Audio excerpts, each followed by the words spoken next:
Yes, we're in the metal recycling business, but that's what we do. How we do it and how we treat people and how we view the world is really the important part of it.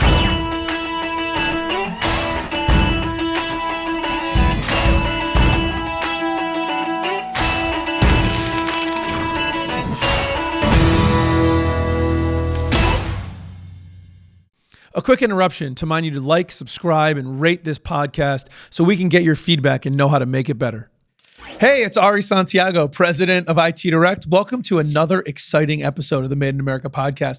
Really excited to have Eric Albert, president of Albert Brothers, here today, celebrating their 125th anniversary here in Connecticut manufacturing. Super excited to hear about his generational business and all the other stuff they got going on. Eric, thank you so much for coming on today. Really appreciate your time. My pleasure. Thank you for having me. Listen, it's the Made in America podcast, so we're going to start off with the same two questions. What do you make and why do you make it? All right. So what do we make? We handle scrap for industrial customers primarily, but what we like to make are lifelong customers. And that's one of our main goals is what's the value of a lifelong customer? And we work extremely hard every day to do that. And why do we do it? We love the business. We love the environmental aspect, and we love servicing people. Well, got to have passion to be successful in anything that you do. And I am really interested to talk about sort of the environmental impact and all the scrap that goes into it and all that. But let's start off by talking a little bit about your philosophy. I think it was really fascinating that when you talked about what you make, you kind of skipped over the thing and went right into the relationships, lifelong customers. Can you talk a little bit about kind of where that came from? Has that been the focus of Albert Brothers pre you and your brother getting involved? Is that something that carried for the last 125 years? Yeah, it has. I mean, we've been very fortunate. Had an opportunity to work with my dad for over 35 years. He was an amazing guy who understood from our perspective, from a core value perspective, what was important, not only in business, but in life. And yes, we're in the metal recycling business, but that's what we do. How we do it and how we treat people and how we view the world is really the important part of it. And so that came all the way. I got a chance as a kid and then later for a very short time to work with my grandfather as well. And it all came from the same place. And it's pretty amazing. I mean, today, we even have our oldest customer we've been working with for over 100 years, which is unbelievable. Yeah, yeah. That's pretty cool. Yeah. I mean, some for 40, 50, even 60 years, but that company is over 200 years old, and we've been working with them for over 100, and hopefully for another 100 more. Dude, that's as a business owner myself, that's just got to be super prideful. Yeah, it's cool. Yeah, that is pretty cool. So talk to me, Eric, about how you got into the business. You know, when you were growing up, obviously your dad's working there, your grandfather. What got you interested in joining the business? So we had always worked there when we were kids, high school, college, with our friends. It was always a great place to work, hard work, but we always got overtime. And so as kids in high school and college, we were making good change and we were working hard. And I loved the business, but always loved the environmental part of it too. And after college, I wasn't sure I wanted to come back to Waterbury. Yeah. I mean, could imagine. Although today we view Waterbury the center of the universe, right? We know that. But back then I wasn't sure, and I was really into politics and moved down to Washington for a couple of years. No kidding. What year is this? 1981. Okay. And worked for at the time, the only environmental PAC that existed called League of Conservation Voters. Yeah. And their goal was to be a collection of all the major environmental groups that work together and to support pro-environmental candidates. And I really loved what we were doing. But after 2 years, I sort of felt like I got to be the guy to make the donation. I don't want to be begging for money. And I wasn't ready to take a vow of poverty. And that's sort of where that was. And they were doing amazing things, but I really wanted to be on the other side. And I loved every minute of being there, but it was time to go. And I ended up saying I need a reset and went back to business school. And after that, came back to Waterbury. And That's where we've been. And that's where you've been. Did your dad welcome you in with open arms? Oh yeah. Yeah. He totally got it. He, like I said, was a pretty amazing and unique guy. He wasn't sure in the beginning. He went to college, was in the Air Force, and actually wanted to be a professor. Went back to Brown to be a history professor. And after a while, got tired of the politics there and said, I want to come back to Waterbury. And so he understood the need to give people an opportunity to find their way. And knowing that he had made a conscious choice made it much easier for me to make a conscious choice. And after doing that and then talking to my brother, knowing that he had an interest to come back to Waterbury even made it more special and sort of came back. That's really cool. So speaking of Waterbury being the center of the universe, certainly seems to have some gravitational pull when it comes to the Albert family. Yeah. Was your brother in the business when you came back? No, or he came back afterwards? No, he was doing real estate and came back to Waterbury so we could work together. That's really cool. Cool. Talk a little bit about that, just the experience of working with your dad and then how you guys transitioned. A lot of Connecticut manufacturers are either have transitioned or maybe they're in a position right now where someone's looking at that. You guys have done it successfully, and we'll get to this in a second. I know your nephew's in it, so that'll be the 5th generation potentially. How have you guys managed, in your experience, how did you manage that transition period? So you've got to have the right ingredients in the right sauce and the right people in the right place. And with my dad's history and knowing what he had done when he came in and how my grandfather had treated him, which was a very positive experience. My grandfather had been working probably at the time my dad came in, I would say probably almost 45 years, hard labor, and couldn't wait for my dad to get in. So my dad tells the story. He came back and like the next day, my grandfather said, I'll see you in 3 months. I'm going to Florida. So he actually ended up, saying, okay, you're going to let me do this? Hey, I'm going to go on the road. I'm going to start building this business and thanks for the confidence and the assurance. And I know you'll be there if I need you, but go for it. And he did that. And I think when we came back, I think that still held true. That he was really great at understanding that to give us enough rope and leeway to really start to mold the business the way we wanted to have it done and to be there as support and to be there as an integral part. Listen, I mean, the guy had my dad had 60 years of experience and nobody wants to dismiss that. And in our business, that kind of experience is critical. Sure. So it really, in truth, was a very easy transition.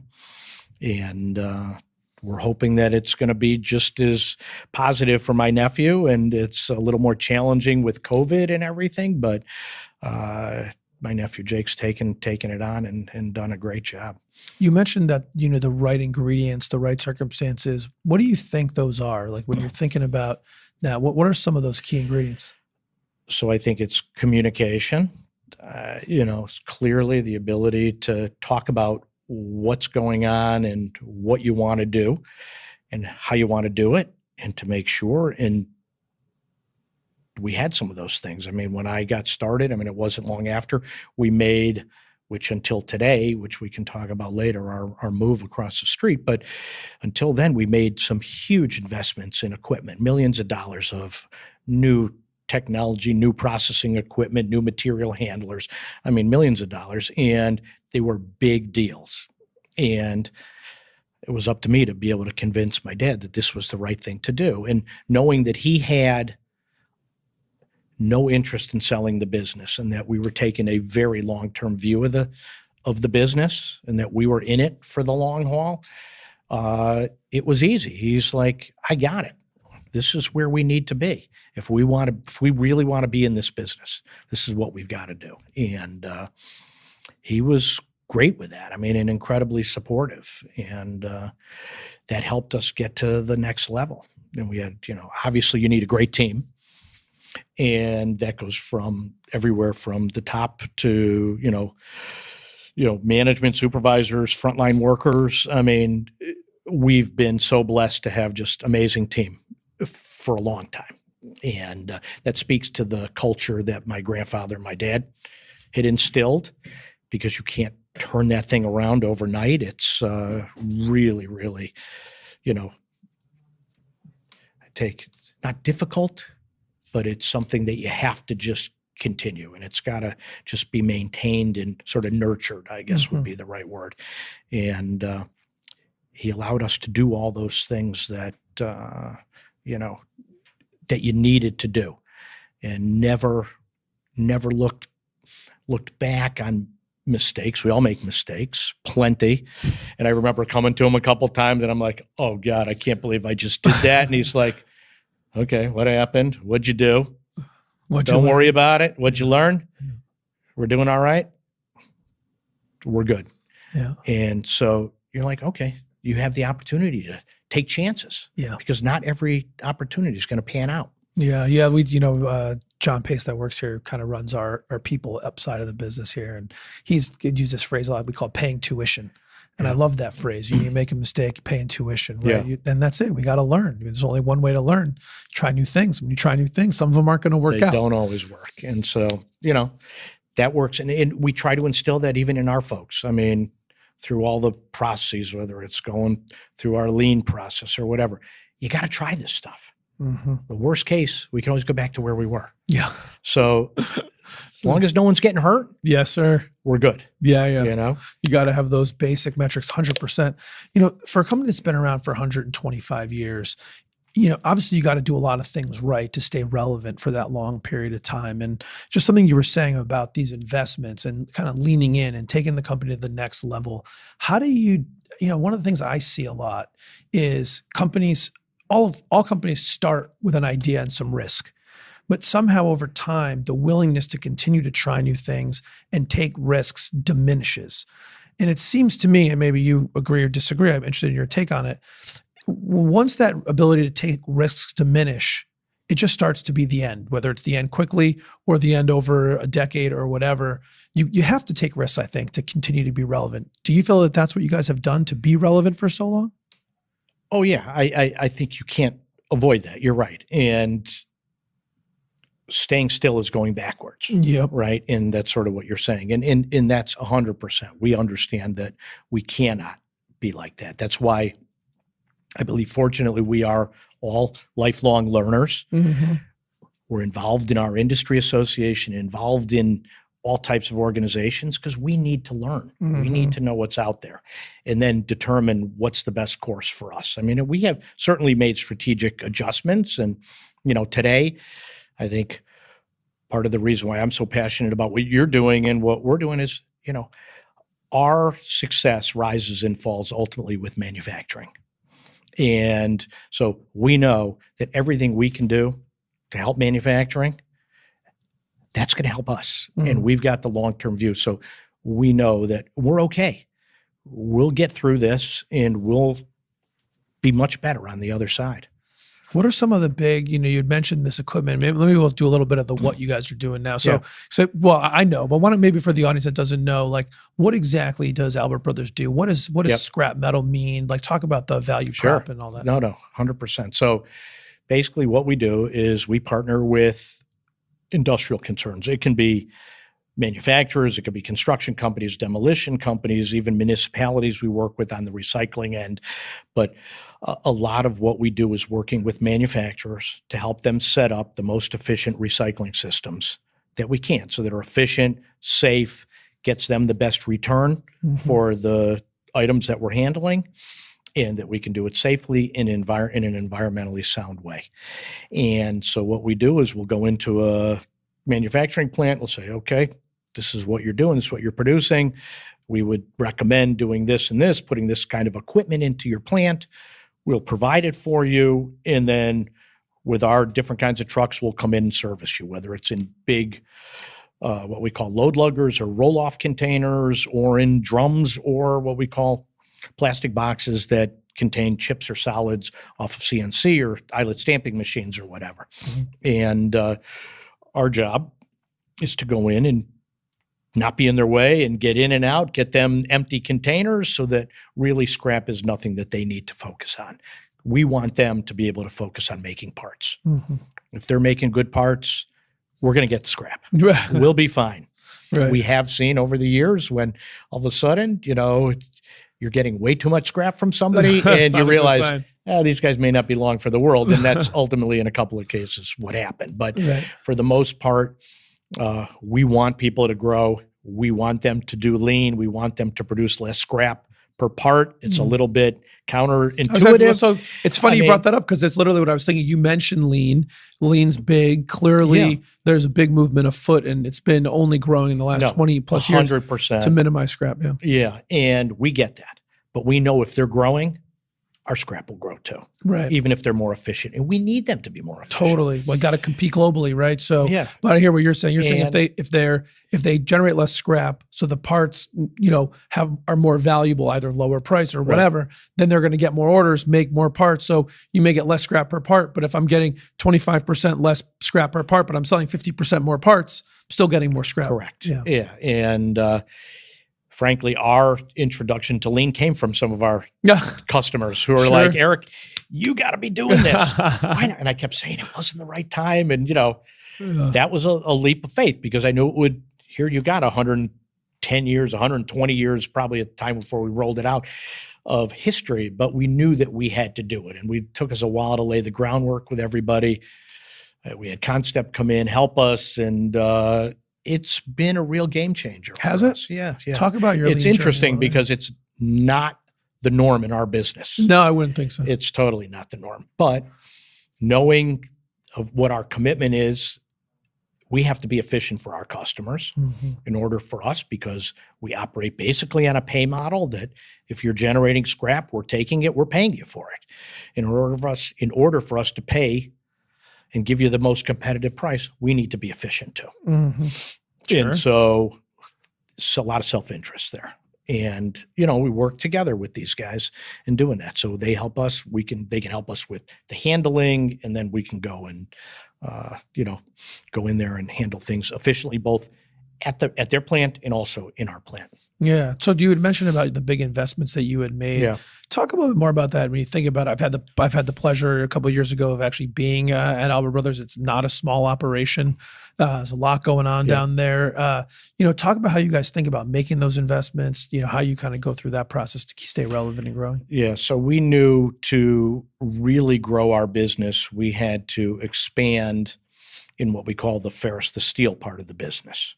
So that's working with a lot of the steel service centers that are located in Connecticut. It could be, again, the demolition, the construction guys, but also a lot of the industrial guys. And we knew we needed to have two large pieces of equipment. One is called a 3-ram baler, which makes 1,000-pound blocks of steel out of light gauge or coiled steel, which comes from a lot of the service centers. And also a shear, which is a 1,000-ton guillotine shear, operates just like it says. You put in whatever steel beams, and it gets pushed through, and the guillotine comes down and cuts it into 5-foot pieces, and off to the mill it goes, literally almost the next day. Kind of fun to watch, actually. It's cool. Yeah. I love it. Yeah, for sure. So it's not a bad, not to be too sexist as the father of 3 daughters, but it feels boys pretty love good. Those big toys. Boys do love those big toys. So. Yeah, there's no doubt about that. So what's it like to work at Albert Brothers? You've talked a lot about sort of the culture there and how it's so important, continuous learning. For people who don't know what it would be like to work at a place like that, talk about it. So it's not easy. The work is hard. The work is challenging. It's competitive. It can be dirty. But we're doing, I think, not only a great service for our customers, we're also doing a great thing for the environment. And so what it's like is, yes, we're a family business and we want to operate like a family. We know everybody. We want to know whatever it is they want us to know about them, and we want them to know us. And we do lots of things to make sure that happens through, holiday parties, family picnics during the summer, all kinds of things, company barbecues. We just had we couldn't have a normal company meeting, so we did it outside a couple of weeks ago, where myself, my brother, Dave Shaw, our vice president, and a couple other, of the leadership team, we all cooked hamburgers, hot dogs for everybody. Nice. And it was a lot of fun. Get to see everybody. And then I had an opportunity to talk to everybody and fill them in just on where we were going.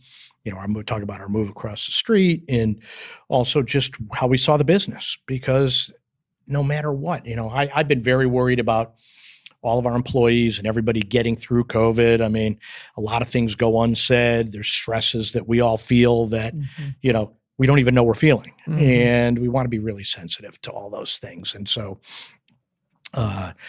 trying to do all those things and staying sort of in good communication with everybody is really important. So to answer your question, what's it like? We need to be a family together, which means that we talk about it at every meeting. Safety is number one. We have to be accountable to everybody on a safety standpoint and make sure nobody's acting unsafe. That's number one. Anybody in the plant has the opportunity to tell somebody to stop. I've had guys stop me, say, Eric, you got your safety shoes on, even if I've got my hard hat, my safety vest on, making sure I'm doing what I need to do. And I appreciate that. I'm not taken aback by that. I'm like, good. Now I know I can get you, make sure you're doing your thing. That's right. And all our guys know that, because it's critical. So we want to have everybody's back on that. And everybody's got to be the team together. That's making sure that everybody's accountable to each other, that there's not, the way our organization works, and it's probably the same in others, but just the nature of our business, the fact is that every single thing we do, one person does, has implications across the whole organization. Whether you're moving something, sorting something, processing something, you are impacting somebody behind you and ahead of you in the process. And so to have that understanding and know that you need to be accountable to them, you don't want to make their job, you want to make their job easier. You want to make it safer. Make sure you're giving them exactly what they need to do their job. I mean, it's really key. And I think our guys do a fantastic job with all those things. It takes a lot of work. How do you guys do your recruiting when you're looking to get new folks in the deal? What do you guys... Certainly until COVID, it was challenging. I mean, right? I think people have a tendency to forget how hard the labor market was before. And it wasn't that long ago. I mean, it was not I know that it does long feel ago. like COVID's been going on for decades, but it hasn't even been a year. Correct. Correct. So we have a tendency to say until the middle of March, I mean, it was really hard to find people. And, but we hope we have a reputation. And I think that goes a long way. Not that everybody knows who we are, but we do believe we have a reputation. We use a lot. People know people. We love that and encourage that. So whether it's family members, friends, who encourage people to come and work. Do you guys offer a reward? We have done that, but that was starting sort of right before COVID. Sure. So it hasn't really happened too much lately. Yeah.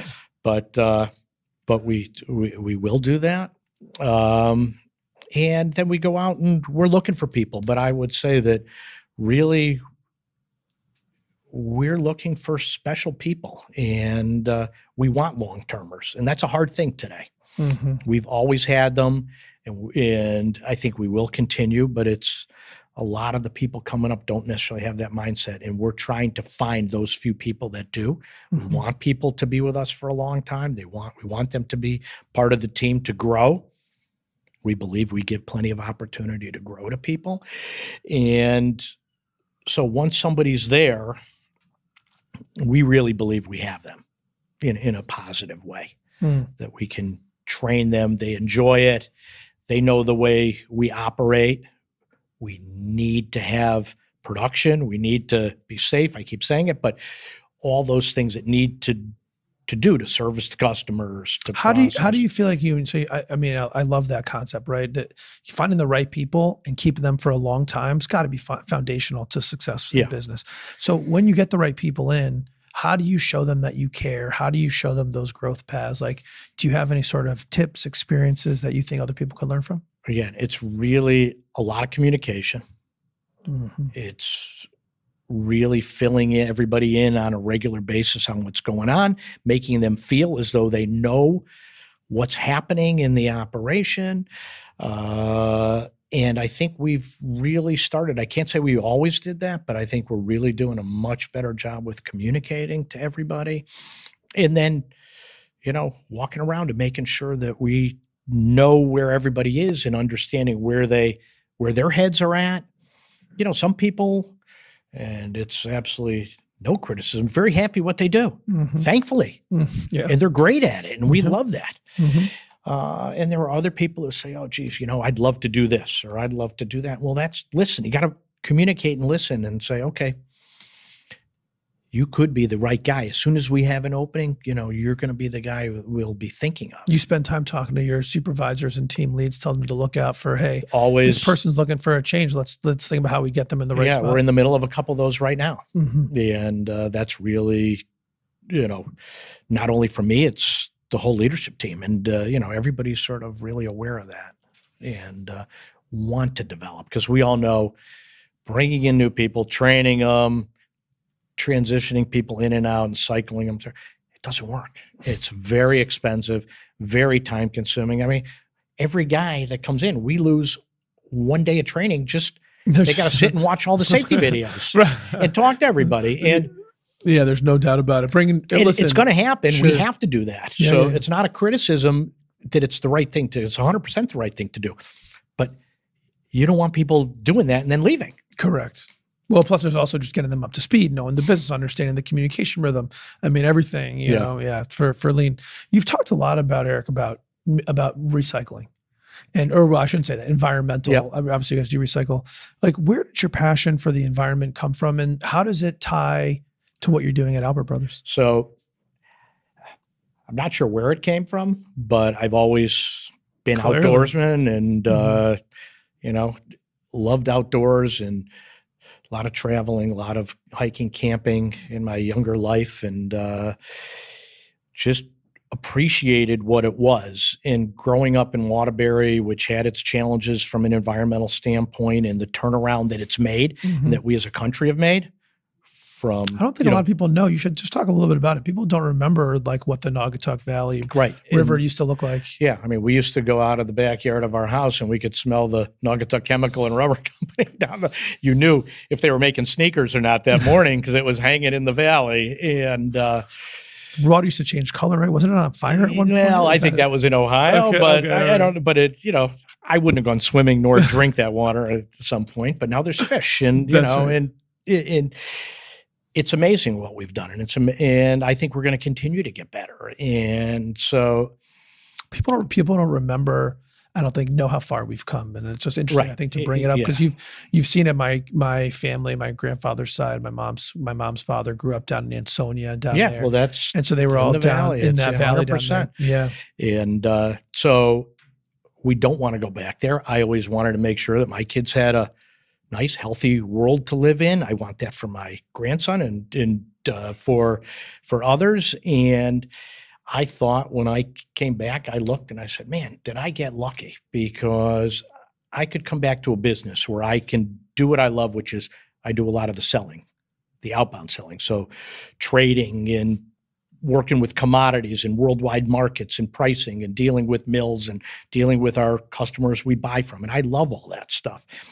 And at the same time, I know we're doing something incredibly positive for the environment. I mean, every pound of copper, every pound of aluminum, every pound of steel that we recycle saves so much energy, fresh water, mining, all the tailings, whatever is involved from getting something out of the ground to a product. And now what we do is, and that's the part where we're manufacturing literally a product that is an exact specification material to work in place of raw materials.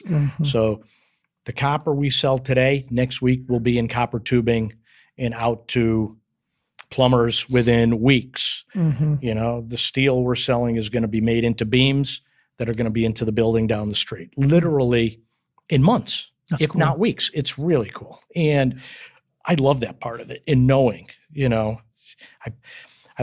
wife and I do a lot of biking.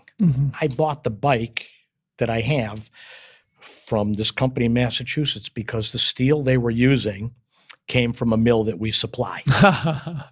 That's pretty cool. I was like, I got to have this. I've got to have this. And it was It's amazing.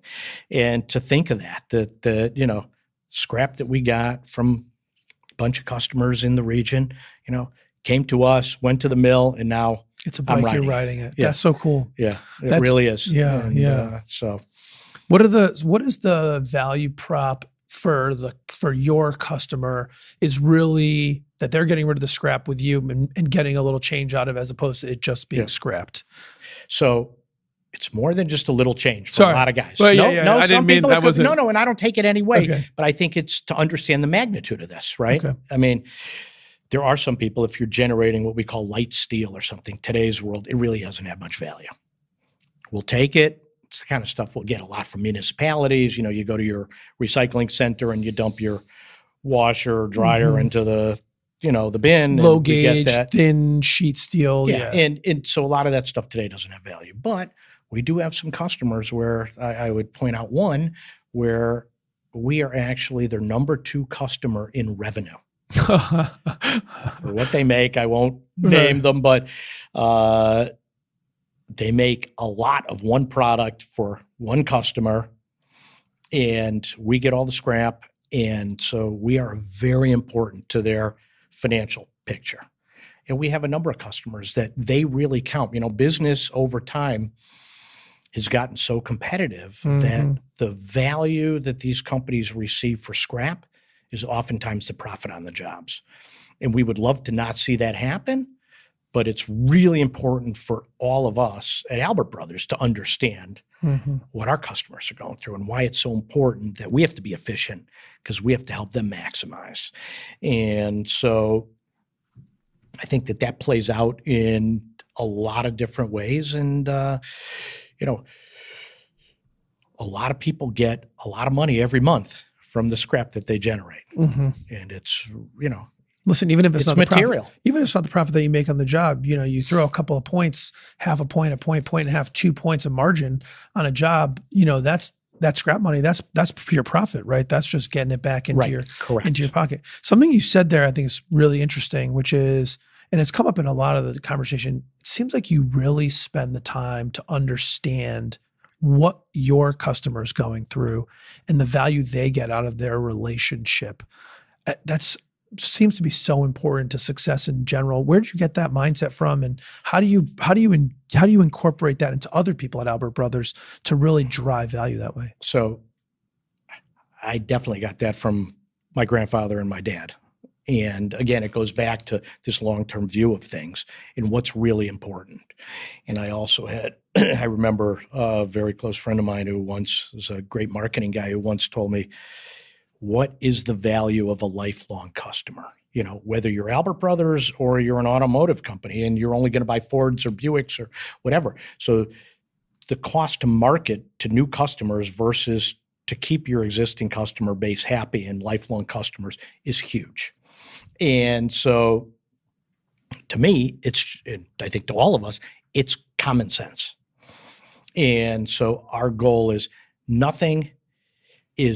we're not there to make a grand slam home run and then say, sayonara, I just made a lot of money, I'm gone. We're there to be there every day for you and to provide. And what it does is it provides consistency, reliability, work for our employees. They know, okay, we're going to Ari's plant every day this week, or we go twice a day or once a week, whatever the schedule is. And they know that. And so there's this relationship that we believe is so important.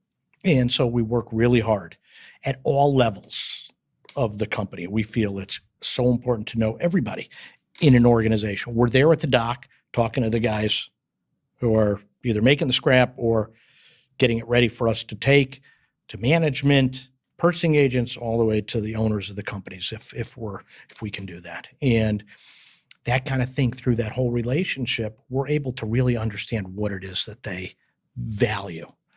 And that's helped guide us in a lot of ways. Like, okay, this is something we need to start doing. So we do this, as an example, only with existing customers, but we will go in and we'll take cardboard, we'll take some plastic, we'll take some electronics, stuff that's normally wouldn't come to us, but it's making their lives a lot easier. And by us, we're there anyway. We got the truck, throw it on the truck. We can recycle it, and it's going to be done right. And at the same time, you don't have to worry. You don't have to take it out to this dumpster or, what do I do with my computer scrap, or what am I doing with this plastic? We can take it, bring it in, bale it up, and we can market it. And we may not make anything on it, but it doesn't matter. We're there and we're adding value to the customer. And that just helps us be more important to them, which is what we really want to do. Yeah, that's so powerful, that lifelong customer concept and thinking, that long-term thinking. I mean, listen, obviously that's what you got to do to be around for over a century, I suppose. Yeah. What about innovations? Is there, just my own curiosity, right? It's like, scrap is scrap. Is there like technology and innovation in your business? So there is. I mean, there's a lot. I mean, and it's not at the face of it, right? You're right. Scrap is scrap, and we get that all the time. So we do a lot of aerospace materials. And right now, if you don't have the ability to analyze what those materials are, makes it very hard to sell and maximize. So we have these handheld analyzers. They're about $30,000 a pop, but they're amazing tools. And we have 4 of them, and probably need a couple more, but you need to have that equipment, and the guys are trained to use them. They're incredible. They help identify our ability to sort and keep alloys separate, and and to do whatever sorting we need to do so they can go here, go there. It allows us to do all that in an efficient way. And it's really helped our ability to market materials properly. And when it goes to the mill, we're able to know. You have that. In addition, believe it or not, the mills we sell to are back on us that we need to meet very stringent specifications. This guy wants this kind of steel. The manganese level has to be this. The silicon level has to be this. The copper needs to be this. We need to be able to check that material and guarantee to the mill that when they put it in their furnace, it's going to be good. They need to know what they're getting. And so we have to subscribe to those kind of specifications when we're selling. And we're able to do that. And that's why we're able to build relationships on the sales end the same way as we are on the purchasing side. Because we're able to give customers exactly what they need, when they need it, in the quantities they need. And they're very appreciative. It's funny being in a business where your customer is your supplier. Correct. It's interesting. Yeah, we like to complain. We're not big on complaining, and I'm not big on listening to complaints, but we're never the customer. Right. We're never the customer. We are always somebody's service provider. That's right. And they are our customer. But that's a really important point, because we need people to understand that. We need our customers on both sides to understand that, and they do. And it's something sort of unique to our business, really. It is unique to the business. Yeah. And it's unique to probably people that go to work there, right? Because to your point, in most every business that I think about, at some points I'm the vendor, and at some points I'm the customer. You're just kind of the vendor and customer a little bit on all sides. Yeah. So it's really important for us and for everybody to understand that. Some advantages there, though, might be to help that lifelong customer, that customer-centric thinking, because you're so constantly in that position, maybe helps you walk a mile in their shoes. Oh, yeah, I totally agree. I mean, it always keeps us in the right mindset. And there's no doubt at anybody who the most important people are at Albert Brothers. They are the employees, of course, but they're really our customers also, in addition. And we have those same kind of relationships on the mill side where we sell to that we have on the buy side. Most have not survived 100 years, but there are some mills that we've been doing business with. They've moved locations and stuff, but I would hazard a guess, if you look at the iterations of the companies, that probably could be close to 100 years for some of them. Certainly all of my career, which is 35 years plus the 10, 15 years of working through high school and college, we've been doing business with the same companies and on the sell end. And it's really amazing because in certain environments, that's the other part that we think is really important, why it's so important to be so customer centric, is that when business gets tough, when business is easy, it's easy for everybody. When business is tough, for Albert Brothers to be successful, if that mill is only going to buy from 5 people and not 50, we need to be in that list of 5. And you can't wait until it's time You to be the cannot- 5. You can't. You got to be building that relationship. That's every day. Mhm. Every day. And Yeah, you that's can't the start tomorrow. right. That's the result of years of setup. 100%. You're not going to be able to Correct. get there at the end. You got to be Correct. doing it the whole time. Yeah. That's just such a powerful thing. As we start to wrap up, I just want to ask you a couple other questions. You know, I wonder about diversity. It's a big topic right now. Yeah. And I wonder how diverse is the workforce at Albert Brothers? How do you guys think about diversity? You know, this is going to maybe show my bias. It feels like maybe a very male dominated kind of world over there. In the plant, it unfortunately is. Mhm. We would love to have Sure. more gender diversity. Sure. It's just sort of not what's come to us. Sure. You know, but we certainly have, again, being the father of 3 daughters, I know my kids can do anything. Sure. They're capable of doing anything. Yes, sir. And so I don't care. No, yeah. I really don't care. And in fact, you could argue probably be a lot better to have more people. women. Sure. And certainly in the rest of our workforce, we're, you know, diversified in a wide range of areas and ways, and that's really important to us. Why do you feel like that? Why is it important? One of the things that is really important when you get down to our core values is what makes not only Albert Brothers, but what makes a life. And you need a good community to have that, to have a good business, to have a good life. And we believe that if Waterbury, which is where we're centered, is a good, solid place to live, then that's going to just flow right down to everything that we do. And we are totally firm believers. And that goes to all of our community involvement and why we feel that that stuff is so important. And I love it. And I love that Waterbury is an incredibly diverse place. And I think that's one of its strengths. Mm-hmm. And so the more we can play, we're only one small company, but the more we can play into that, I think it just makes for a better place to work, a better place to live, a better place to raise a family, and a more solid community. That's what it's all about, man. Yeah, You know, it's I like, think so. you don't have I to. should say we do believe that. You don't have to be big if everyone just does their part. You know, it's not for us to look, I don't think, to say, oh, if only they did this and if only they did that. You know, I'm a big believer. The only thing we can control is what we do. And if we do and set the example, I think that's what we have to carry to get to the other side of that. Yeah. So we'll talk about this core values thing, and we'll move to rapid fire, I think. But you know, you've talked about core values. Clearly, you're a passionate guy about the business for sure, about the employees for sure, about your community for sure. Where does all this come from? You know, what you got a lot of demands on your time. You're a busy guy. You know, you've got 3 kids, a new grandson, right? Yep. Congratulations again on Thank that. A new grandson, a lot of employees and their families that rely on you, the customers, and yet you take the time to put time outside the business, to go into the community. Yeah. Talk about that. Where does that come from?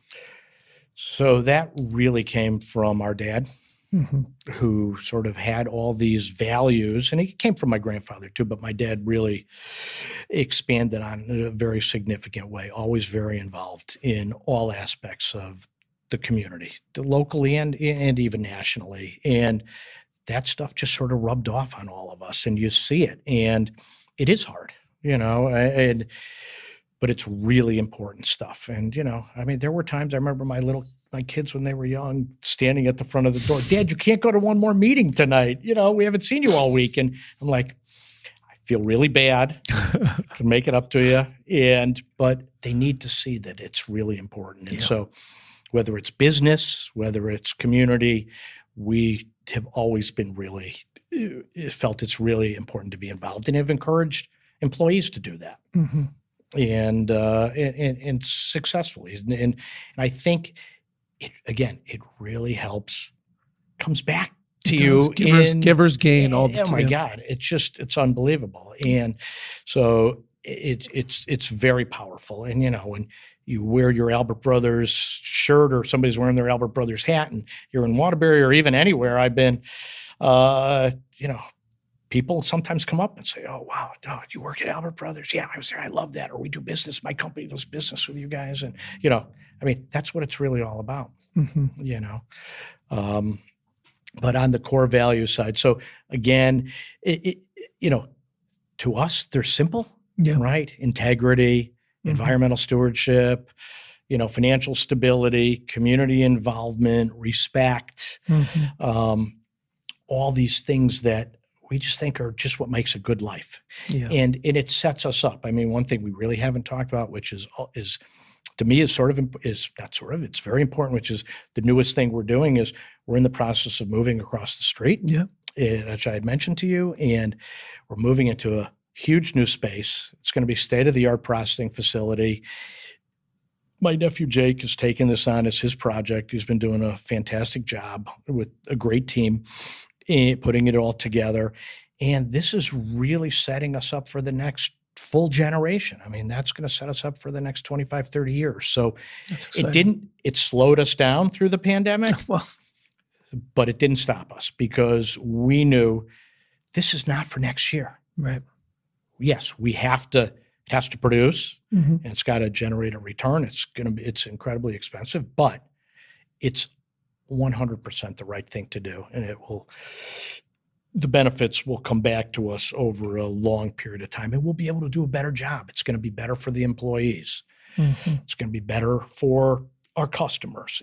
Everything about it is going to be incredibly positive. I'm just so pumped. So now I'm going to ask this question again, because that is exciting. And I think there's something about what you just said that so many business people could learn from, which is we can't let a short-term situation stop us from thinking long-term.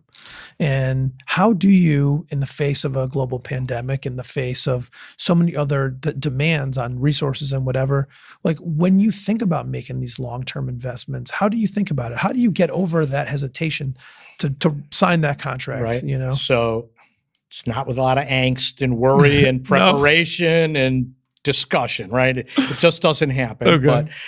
But the key is, again, it's sort of like taking care of your customers. We've been preparing for this all along. The nature of our business is incredibly cyclical. We could have a great year when the economy's suffering, or we could have a miserable year when the economy is very strong here and we should be doing well, but world markets are crappy, or this happens or that happens. And so, because we live in our business ultimately is such a global business, and even though we're here in commodity pricing, Waterbury, we're relying on even not only commodity prices, but the markets. What's China doing? What's India doing? What's Turkey doing on steel? Whatever it is, we have to negotiate our way through those things. So the preparation is we have always been incredibly fiscally conservative, because the most important thing, not only taking care of our customers, is paying them. They need to know that the money's coming and that it's coming when we say it's going to come. There's no excuses. It has to happen. And they rely on us. And when times are tough, they really rely on us. It might mean payroll for a week for some of these guys. We don't know. And we have to understand that. So we have to do that part. So what ends up happening is that because we're fiscally conservative, we're in a position where through a pandemic, it's not going to be fun because we're going to respond appropriately, but we're going to survive. And ultimately, we believe, and I've been preaching this since the beginning, we're going to come out on the other side stronger. And better, that we're going to pick up new business where our competitors aren't going to pay on time. They're not going to service on time, that we're going to be there for these guys. And then now we've got another customer that we can have for life, right? And that's the goal. And it has come to pass, maybe not at the speed I would like, but it's happened. And so that's the same way we view these big investments. It's going to be for the long term. And it's really, I hope I live long enough, but it's really going to be for my nephew and whoever comes after. And that's really ultimately the key is we're not interested in selling. Right. that's not in the game plan. Mm-hmm. So it never really plays into a part. Whereas if, you're thinking about it, well, it's going to impact your thinking. Mm-hmm. And we try really hard to not let that be part of what it is, because Thoughts are it things. takes your mind off of what's really important. Thoughts are things. Yeah. Thoughts are things. Got to keep thinking on where you want, right? Right. It's going to get you. That's really awesome. And listen, I mean, you're one of the Connecticut companies. This isn't even your first global pandemic, right? For the Albert brothers. No, and I wasn't there for the 1918. Well, you weren't, but the my company grandfather was. Yeah, but, exactly. So the companies come out the other side of other pandemics. Yeah. Very strong. Eric, it's been awesome. We're gonna convert over to a rapid fire round of questions and get this thing going. You ready? Always. All right, here we go. Red Sox or Yankees? Red Sox. There we go. Starbucks or Dunkin'? Dunkin'. Staycation or exotic destination? When you take time off outside of COVID, normal times. Always exotic. Where's the last exotic place you went? Where'd we go? The last exotic vacation. We've been to Morocco. I've taken my kids to Russia a couple of times. There you go. That's off the beaten path. Some places really off the beaten path, but that's pretty cool. Yeah. iPhone or Android? iPhone. Sports car or SUV? SUV. You have a favorite business book? I have a couple. What do you got? So one of my really close friends is this is a little bit of a shameless plug, but it's not really. It's fine. Yeah. Is a guy who actually is an Albert Brothers employee, also Bill Taylor. Okay. Who was a founder of Fast Company magazine, who wrote Practically Radical and Mavericks at Work, two important business books, which really coming in our business is important, because what it really is ordinary people, ordinary businesses doing extraordinary things. And to me, that's really important. And because we don't strive to be, an IBM or a Google or any of that, we want to be great at what we do. And also In Search of Excellence, which was really the first business book that, I really read and studied, and the concept of what they call in the book MBWA, management by walking around, is really important. And there's no better way of getting to know what's going on. Yeah, that's just the Gemba walk, right? Yeah. If you could do anything and had to do something other than being the president of Albert Brothers, what would you do? I still couldn't say the same thing. Well, no, it has to be something else. That's a great question. What would I do? I guess I'd like to probably work for a nonprofit. Go back to the roots there. There you go. Yeah. What's one thing, Eric, that you learned early in your life or early in your career that you think helped propel you to all the success that you've had? I think it really was, and I feel blessed and fortunate to have grown up that understand is what are the really important things in life. Your family, your health, your business is really important. And yes, we have people's lives we have to take, but those all go together. And that you can have balance. I don't know. I'm not always sure I like the word work-life balance. It's more the mix and how do you make it work. But that's really important. Sometimes we have to work really hard at work. Sometimes we have to work really hard at family. And they don't always equal 50-50. And so that's really important. That's great.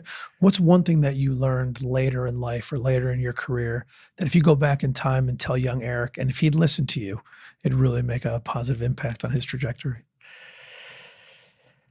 I think the one thing that and this is really a skill-based thing, that if I had really focused more on finance, actually, because I think with that you can do almost anything. I had always grown up figuring, working on the operational stuff, but to really have become good at finance, I think would really have been helpful in the beginning. That's really, really powerful. Eric, thank you so much for coming on today. It's really been a pleasure chatting with you, hearing your views and your experience. I think the audience is going to get a lot out of it. I hope so. Thank you. Thanks for having me. It's been a pleasure. And, our whole life is geared to supporting manufacturing, and that's really important to us. So I'm really honored to be here. That's great. Made in America with Ari Santiago is brought to you by IT Direct. As always, thank you so much for tuning in and spending some time with me today. My goal is to help build a community where we can learn and grow together. Your input, feedback, and engagement is critical to making that happen. Please do comment, like, and subscribe so more and more people can hear what we're doing and join our community of growth and success. Thanks so much for tuning in. Talk to you again soon.